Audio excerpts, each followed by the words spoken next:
Setiap yang terhormat Bapak Presiden Prabowo Subianto pidato, kayaknya warga tuh sekarang udah lebih nungguin apa nih kira-kira yang akan jadi efek mungkin terhadap ekonomi, terhadap sosial media. Dan salah satu yang menarik, gue lihat di Threads dan Twitter, ada yang sampai bikin kalender jadwal Pak Prabowo berpidato. Ibarat sekarang nandain, wah ini bakal kejadian apa nih? Main-main saham itu untuk orang kecil itu biasanya sama dengan judi gitu. Rakyat di desa nggak pakai dolar kok.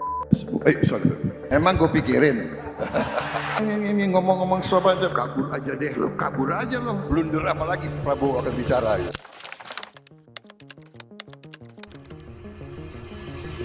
Dan kalau ngeliat sejarah, 16 Mei 2026, rupiah gejolak. 20 Mei 2026, IHSG anjlok dalam satu sesi. 24 Juni 2026, trending di Twitter, IHSG merah lagi. Sebenarnya ada yang bilang, ya kebetulan aja, cocok logi. Market emang nggak baik-baik aja. Tapi ini kelihatan pola yang berulang selama 17 bulan terakhir. Tujuan video ini adalah untuk gobrok ini, bukan untuk merendahkan seseorang atau untuk menyalahkan sepihak. Ini murni analisa pribadi, dan mungkin bisa ngejawab pertanyaan-pertanyaan netizen tentang kenapa Pak Prabowo berpidato dengan cara yang sekarang. Salah satu yang gue ingat, di 4 Desember 2024, Pak Prabowo itu pidato di sidang Tanwir Muhammadiyah Kupang. Itu di tengah sambutan resmi kepresidenan, beliau pernah bilang, main-main saham itu kalau orang kecil pasti kalah. Itu untuk orang kecil sama dengan judi. Main-main saham itu kalau orang kecil ya pasti kalah. Itu untuk orang kecil itu biasanya sama dengan judi gitu. Mungkin kebetulan IHSG melemah, tapi OJK sampai harus keluarin pernyataan resmi investasi saham bukanlah judi. Presiden ngomong A, lembaga regulasi keuangan harus mengcounter pernyataan presiden. 16 Mei 2026, rupiah udah tembus 17.500 per dolar. Warga ya sewajarnya bingung dan marah. Pak Prabowo pidato di Nganjuk, rupiah begini, rupiah begitu, dolar begini, dolar begitu, orang rakyat di desa nggak pakai dolar kok. Rupiah begini, dolar begini. Orang rakyat di desa nggak pakai dolar kok. Dan market bereaksi. Lanjut 20 Mei 2026, jelang pidato Pak Prabowo di DPR, IHSG itu naik 1% ke 6.430. Begitu pidato dimulai dan diumumkan kebijakan ekspor komoditas lewat BUMN sebagai eksportir tunggal, IHSG langsung terjun ke 6.215. Selama sesi pidato berlangsung. Dan gue tahu, nggak mungkin gue nggak bahas nih. 24 Juni 2026, Penas, petani Gorontalo. Pak Prabowo bilang, "Smu, emang gue pikirin." Nyenyenyenyenyen. Emang gue pikirin.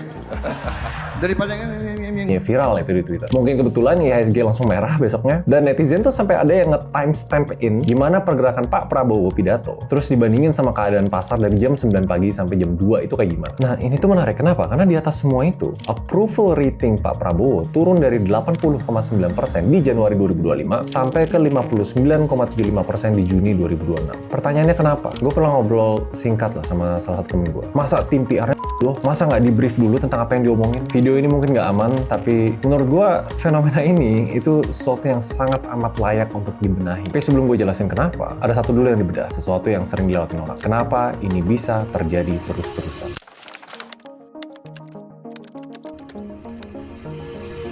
Sebenarnya waktu gue riset topik ini, ada satu hal yang bikin gue lumayan aneh. Karena kalau kalian kenal Pak Prabowo dari pidato-pidato masa-masa oposisinya, beliau bukanlah orang yang tidak bisa ngomong. Justru benar-benar sebaliknya. Di 2013, Pak Prabowo pidato tentang kerusakan hutan. Sekitar 70 juta hektar hutan Indonesia rusak. Kecepatan kerusakan yang setara 6 lapangan sepak bola setiap 1 menit. Tajam, berbasis data, dan bikin greget. Di 2014, soal kabinet, kita perlu pemerintahan yang ramping, bersih, dan efisien. Jangan diperbanyak lagi untuk bagi-bagi jabatan. Clear, itu belak-belakan. Ada stance yang jelas. 2019 soal korupsi, saya akan cari bukti-bukti korupsi itu bila perlu sampai ke Antartika. Tegas punya arah. Nah, flashback ke Februari 2014, dulu bilang anggaran perjalanan dinas 20 triliun itu pemborosan. Gak boleh ada pejabat RI pelesiran ke luar negeri. Dan untuk pertama kali di April 2026 dalam 1,5 tahun masa jabatan, 56 perjalanan ke 30 negara. Prabowo sendiri menjawab, untuk amankan minyak, ya gue harus kemana-mana. 2014, kabinet harus ramping. Oktober 2024, kabinet terbesar sepanjang sejarah Republik Indonesia. Maret 2019, akan kejar koruptor sampai Antartika. Desember 2024 buka opsi maafkan koruptor asal kembalikan uang. Ini sekedar gue observasi. Gue nggak bilang semua perubahan ini salah. Karena konteks bisa berubah, realita bisa berubah. Tapi yang menarik itu tidak pernah ada penjelasan yang memadai ke publik tentang kenapa itu berubah. Karena memang salah satu hal yang paling berat jadi orang nomor 1 di Indonesia, rakyat atau masyarakat itu ingat apa yang pernah dijanjikan. Dan pas dua hal itu nggak nyambung, tanpa ada satu narasi yang menjembatani, oh karena begini, karena begini. Yang tumbuh itu bukan trust, tapi yang tumbuh itu tanda tanya. Karena kalau menurut pakar komunikasi dari Universitas Padjadjaran, Kunto Aji Wibowo, disebut sebagai komunikasi yang defensif dan reaktif. Ini alih-alih proaktif membangun narasi, Pak Prabowo lebih sering merespon kritik dengan nada yang menutup dialog. Ini quote-nya, dalam komunikasi ketika satu pihak udah bilang pokoknya, apalagi yang bilang itu pihak berkuasa, bisa mampet semua saluran komunikasinya. Dan anyway, mampet itu yang kerasa sekarang. Nah, gue pengen kalian perhatiin satu hal. Semua yang baru gue ceritain tadi, inkonsistensi, komunikasi yang defensif, saluran yang mampet, ini bukan sesuatu yang tiba-tiba orang baru sadarin. Yang harus diapresiasi, Pak Prabowo tuh tahu. Beliau sendiri bilang, nanti gue bakal bahas statementnya. Tapi di situ yang bikin gue makin penasaran. Kalau sudah tahu komunikasinya itu kurang oke, kenapa polanya nggak ada perubahan yang signifikan?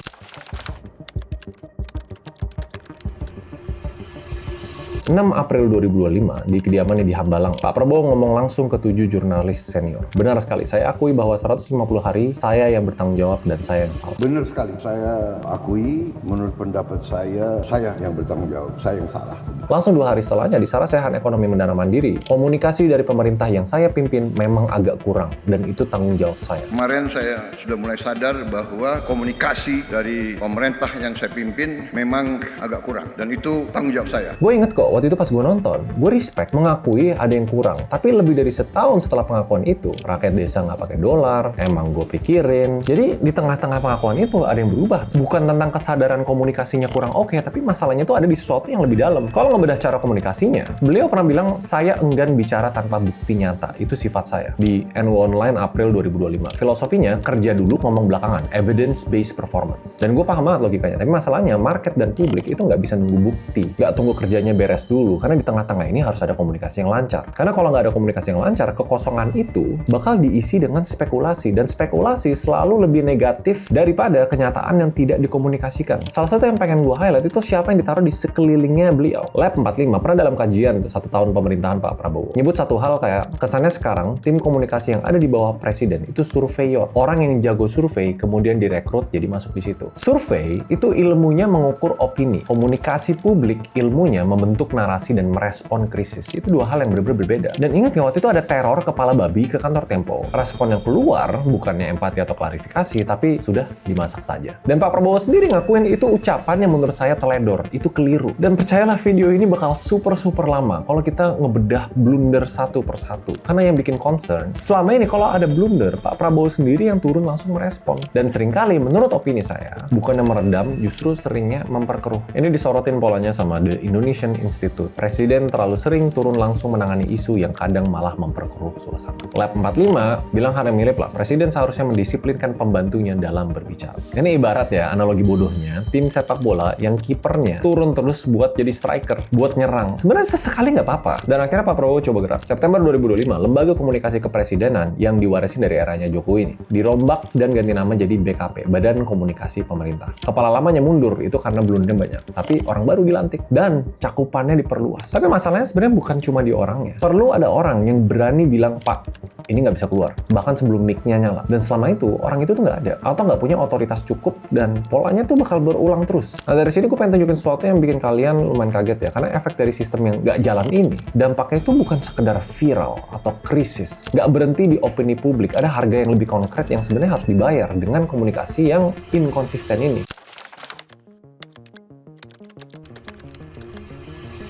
Nah, tapi gue harus jujur dulu ya, ada ekonom yang bilang IHSG turun, itu bukan karena pidatonya Pak Prabowo. Ekonom Invest Bestari Gede bilang ada fenomena decoupling. Pasar saham tuh bisa turun bukan karena ekonomi realnya jelek, tapi karena sentimen dan volatilitas global. Dan gue setuju, karena pidatonya Pak Prabowo bukan penyebab fundamental IHSG turun 30-an% sepanjang 2026. MSCI, free float, tekanan dari Trump, geopolitik, menguatnya dolar, memang ini tuh kejadian global. Tapi ada kejadian yang menarik nih, di 20 Mei 2026, sehari sebelum pidatonya Pak Prabowo di DPR, IHSG itu emang udah ambruk dulu, sekitar 3,5%. Itu salah satu yang terburuk di Asia. Kenapa? Soalnya market-market lain di bursa regional itu relatif stabil. Kalau ada kejadian yang se-wow itu, ini menurut pengamat market Hendra Wardana, investor sedang menunggu kejelasan dari pidatonya Pak Prabowo. Ini statementnya ya, jika pidato mampu memberikan kepastian arah kebijakan dan sinyal keberpihakan terhadap stabilitas pasar, maka sentimen berpotensi membaik. Tapi kalau pasar menilai belum ada langkah konkret, tekanannya akan berlanjut. So what happened? Market is waiting. Terus muncullah pidatonya. PP, tata kelola ekspor komoditas strategis. Semua ekspor lewat BUMN. In a way salah nggak? Sebenarnya enggak. Tapi ini nggak ada persiapan komunikasi sebelumnya, nggak ada pre-announcement ke pelaku pasar, langsung dari podium DPR dan IHSG ibaratnya ya bereaksi. Sektor komoditas nih, anjlok 5,7%, saham TPIA 15%, investor asing masukin ini jadi perhitungan risk premium. Jadi kalau kalian ngerti, sebenarnya bukan pidatonya yang bikin IHSG turun. Market tuh emang udah tertekan, tapi yang bikin market makin panik, pas lagi tertekan, pengumuman kebijakan besar tiba-tiba keluar dari mulut seorang presiden. Nggak ada bempernya, nggak ada komunikasi terstruktur sebelumnya, nggak ada penjelasan mekanisme yang jelas, nggak ada sinyal kepastian apa yang dibutuhin market. Jadi pidato atau omongan itu bukan penyebab, tapi pemantik. Dan pemantik itu menyulut karena satu hal yang udah numpuk. Nggak ada trust bahwa kebijakan yang keluar dari pemerintah bisa diprediksi. Ekonom Universitas Andalas Hefrizal Handra, dia nyebut langsung lagi, meningkatnya persepsi resiko terhadap Indonesia mengindikasikan kalau investor semakin tidak percaya dengan pemerintahan Pak Prabowo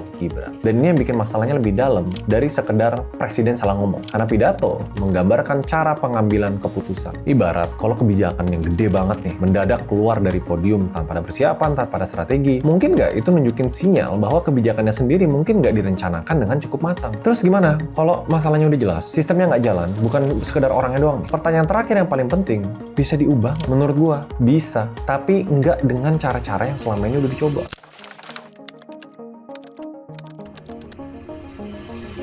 Harapannya, ini bisa berubah. Karena yang udah dicoba selama ini, Presiden minta ke menterinya perbaikin komunikasi publik itu di rapat kabinet Maret 2025. 2 minggu kemudian, blunder yang sama muncul lagi. Pengakuan komunikasinya buruk ada di Sarasehan April 2025. 2 bulan kemudian polanya sama, kepala PCO diganti, nama lembaganya jadi BKP, polanya tetap sama. Konklusi gua, instruksi tanpa sistem tidak mengubah apapun. Ganti nama tanpa ganti cara kerja tidak mengubah apapun. Jadi apa yang sebenarnya perlu berubah? Gua kasih 3 hal konkret. Dan ini berdasarkan riset gua, bukan sekedar teori, karena udah kebukti di tempat lain. Nomor 1, Indonesia butuh satu suara, bukan banyak suara yang rebutan mic. Singapura itu udah punya sistem nih, di mana juri bicara pemerintah jadi satu-satunya sumber informasi resmi untuk isu sensitif. Jerman punya mekanisme di mana setiap pernyataan menteri harus merujuk pada kebijakan yang sudah disepakati di level kanselir sebelum keluar publik. Indonesia, setiap menteri, setiap pejabat, bahkan kepala lembaga, semua punya mic-nya masing-masing dan gak ada yang sinkron. Pakar komunikasi Kunto Adiwibowo bilang ini sebagai fenomena namanya silo. Satu kementerian nggak ngomong sama kementerian lain. Dan semua punya social media. Banyak yang jutaan follower. Hasilnya ya pesannya tuh tumpang tindih dan gampang banget untuk viral ke arah negatif. Yang kedua, BKP, Badan Komunikasi Pemerintah, harus punya mandat yang jelas dan orang yang tepat. Indonesia sebenarnya punya contoh suksesnya sendiri loh. Pas pandemi COVID-19, komunikasi pemerintah awalnya kacau, simpang siur lah message-nya soal masker, lockdown, kebijakan mobilitas. Semenjak ada Satgas Penanganan COVID-19 dan kanal komunikasi terpadu, satu suara, satu narasi, pesannya mulai konsisten dan publik mulai percaya. Ini tuh buktinya bisa. Nah, tapi BKP sekarang, wewenangnya tuh belum diatur secara detail. Ini sinyal tanda lembaga yang belum dianggap prioritas. Jadi harus clear. Dan yang ketiga, ini yang paling struktural. Indonesia butuh buffer institusional yang nggak bergantung pada mulut presiden. Di negara yang punya lembaga ekonomi independen dan kredibel, bank sentral yang dipercaya, otoritas pasar modal yang solid, harusnya satu pernyataan presiden yang tanda kutip blunder tidak langsung menggerakkan market secara dramatis. Ada institusi lain yang bisa jadi stabilizer. Investor tahu nih, seandainya ada yang keluar dari mulut kepala negara, tetap ada lembaga yang menjaga konsistensi kebijakan. Nah, Indonesia in a way belum punya buffer itu. Selama instansi kayak Bank Indonesia, OJK masih dipersepsikan rentan sama tekanan politik, selama belum benar-benar clear ini institusi yang benar-benar independen, makanya setiap kata presiden akan terus jadi taruhan langsung untuk ekonomi nasional. Karena kalau satu-satunya jangkar kepercayaan market itu mulut dari presiden, kita nggak punya sistem. Kita punya sistem keberuntungan. Tapi intinya kayak gini ya, gue bukan orang yang gampang percaya kalau satu pernyataan itu bisa bikin negara runtuh. Gue juga bukan orang yang percaya kalau semua masalah Indonesia segara-gara Pak Presiden ngomong apa. Tapi yang gue percaya, kepercayaan itu rapuh. Dan sekali rapuh, susah dibangun kembali dengan cuma janji. Sayang sih, menurut gue Pak Presiden udah 2 kali ngaku di depan publik bahwa komunikasinya buruk. Lembaganya udah dirombak, nama lembaganya udah diganti, menterinya udah berkali-kali diingatin di rapat kabinet, tapi polanya berulang terus. Dan selama polanya sama, market akan terus ngelihat setiap pidato sebagai sinyal ketidakpastian. Investor kayak rekalibrasi terus gitu. Ibarat rakyat biasa yang nggak punya saham, paham, nggak tahu IHSG apa, nggak peduli Moody's itu apa, dia tetap bakal kerasa di dompetnya loh. Rupiah yang makin tipis, harga-harganya naik, lapangan pekerjaan yang makin susah. Komunikasi presiden itu bukan soal gaya, ini soal infrastruktur kepercayaan yang ngaruh langsung ke kehidupan 280 juta orang. Dan pertanyaan yang menurut gue paling penting bukan siapa yang salah. Pertanyaannya, kapan kita mulai serius ngebangunnya? Gue berusaha senetral mungkin. Gue nggak bermaksud untuk merendahkan atau menyalahkan atau memburuk sangkakan siapapun. Tapi ya harus ada yang berubah. Dan gue ngerti, gue kadang-kadang situasinya tuh kayak lempar bensin ke api, dibilang provokasi, dibilang apa. Tapi it is what it is. Ini sebuah masalah yang cukup lama berulang dan kita butuh kepastian dan arah yang lebih baik. Gue yakin bakal ada yang komen di bawah dan nggak setuju. Tapi nggak mungkin kan respon gue nggak setuju dasmu, emang gue pikirin. Jadi I guess I'll see you guys next video. Justru hopefully gue bisa mancing kalian untuk berpikir lebih kritis. See you guys.